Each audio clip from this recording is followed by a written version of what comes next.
whakalofalahi atu hane e tau walatala tutupu ke lata mai awhiawhi nei. Ne hoko mai e ta walele ki he awhlaile ko mali atu ke tātua e taha tamwhata ko lahi hana tu kafu kia ke sino ke kumi langmatai atu ke tau e ke kafu i New Zealand. Ko whina atu e palemia ko toke tālangi ke lata i mui whalo tau whanuanga lalahi mai tau taki ke he atu Pasifika. Hoko atu e tau whata mui hani we ke lata mai tau whetoko ke tau whewa spote he tau atu motu Commonwealth ne kua whakamata patua i ki Samoa he whahi tapu nei. Takalonga e tau tangata ne kua hohokua atu ke lata mai tau whewa takawhanga ke tau whea mai tau whakaroanga ne kua whakatakatoka he maanga ko tuapa. Koe awhiawhia hawhalaile e kua mole atu ne hoko mai e taha wakalele tose ke tātua e taha tangata tāne hongwhama whitu tau ne kua pākia ke he tapeleo apu ne kua toa ke he wau ke pungi aho tuloto.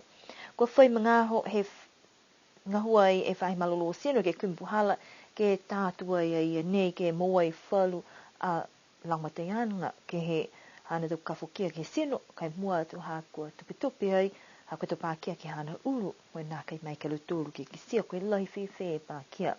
Ne hoko mai e wakalele to time to hala tōru hea whiawhia whalaile mai tuku whenanga he hawhi to hala wha i loa mai kua tātua e tamwhata nei mai whanua i whoki tahe hana tau mwhawa ke o whakataha moia.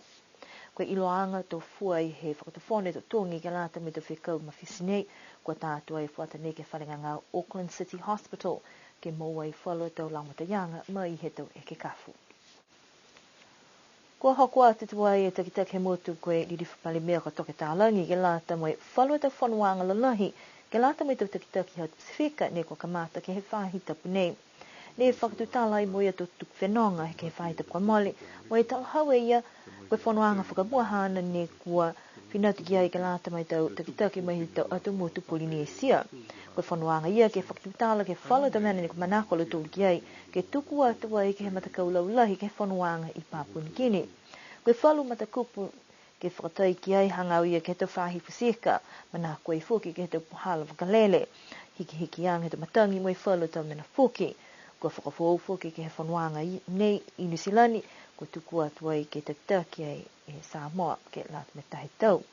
Ke lalawhi atu ki ai kua hoku atu whuki ke he whanuanga lahi ne kamata ai ke whahi tapu nei, koe forum ne whakahoku ai ki Papua New Guinea mai hao whitu ke aho on whamataha i September, pe he mai palimia koe whalata mena lalahi ne kua manako ke whakatutala u loa ki ai, koe hiki ang he tau matangi ha kua mai longa whakalahi, e hanga ke lea, mai tau automotu he Pasifika mo e kua manaku ai ke whaitala hauanga ke tātua ai ke whanuanga lahi ne kua amana ke ai ke whakahoku ai ki whalani ke matahiku he mahina ha November ka whamtapatu ke he tau whakatutalanga ke hiki ang tangi.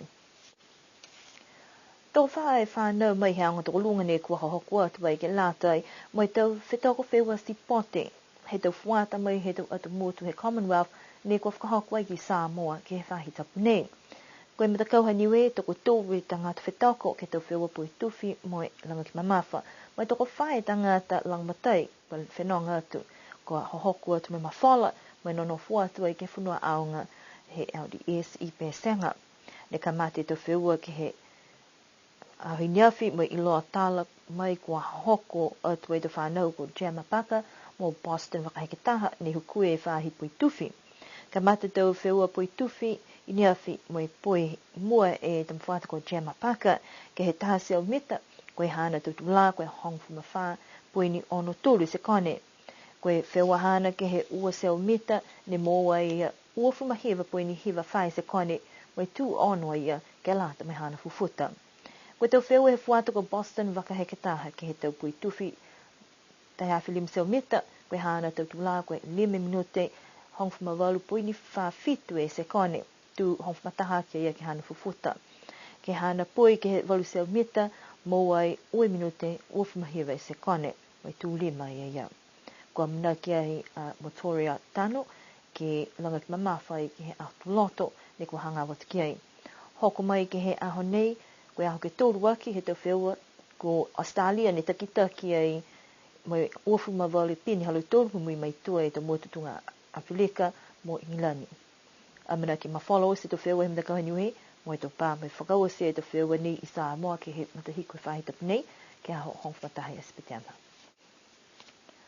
Koe whakaholoanga ne whamahani ai ke tau au whakatata he tau maanga kua liu tau se ai ke hawhaium kua mole ke maanga kua tuapa kua tawhi ua kua mahuinga lahi ke tau maanga he motu koe fusi ka whetoko.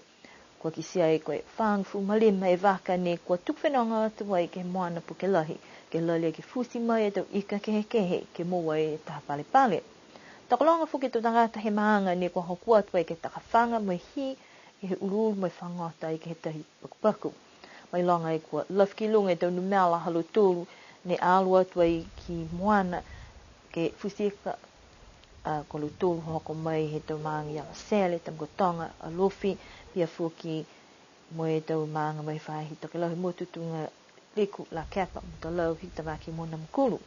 Matutaki ai whakaholoanga he aho ke he tau kailani ku tau sei he maanga pia fuki mo e tau tufatufanga he tau pale pale ke lata mo lu tūru ne kua makaka lahi ke he whewa takawhanga koe matua ko umusi makani ko ia ne fusi haki ai e ika ne mua te lahi. Kautua Edward Sietu he mamawhahana tau ika hiki.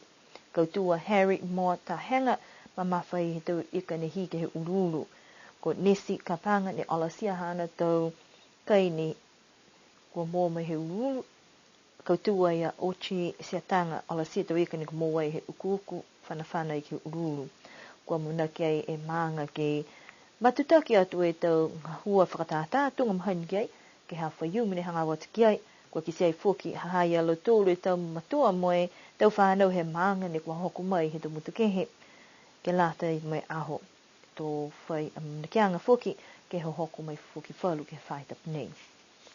Whakakatoa he nei e tau wala tala tutupu ke lata mai awhiwhi nei amnaki ke lidiu whelwepe he nei fuki ke he awhi awhi autoloto. Nau wha, munine pō, tō lidiu ke whelewea.